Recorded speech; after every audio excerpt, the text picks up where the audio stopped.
तो हम भी तुम्हें पाकिस्तानी नहीं मानते। দিছে এবার পাকিস্তানেও বোম ফাটাই দিছে। এই সেম কথাই কিন্তু হাসিনা আপা বলার পর কিন্তু তার সরকার উঠে গিয়েছিল। এখন পাকিস্তানেও কিন্তু সেই একই পথেই চলছে। পাকিস্তান বলছে যে তোমরা যদি পাকিস্তানের শরীয়ত না মানো তাহলে আমরা তোমাকে পাকিস্তানি মানি না।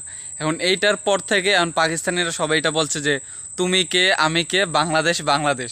মানে আমরা যেরকম বলেছিলাম যে তুমি কে আমি কে, রাজাকার রাজাকার, সেম কাজটা কিন্তু পাকিস্তানে এখন হচ্ছে। আর পাকিস্তান এখন যা দেখতে পাচ্ছি, পাকিস্তান বাংলাদেশকে প্রচুর পরিমাণ সাপোর্ট করছে এবং পাকিস্তানি স্টুডেন্টরাও কিন্তু এখন আন্দোলন করছে তাদের দেশকে স্বাধীন করার জন্য। আমরাও কি আবার পাকিস্তানের মতো আরও কিছু দেখতে পাবো কি না সেটাই সম্ভাবনা।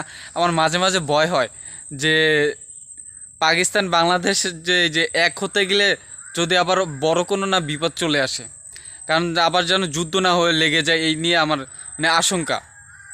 এটা হয়েও যেতে পারে।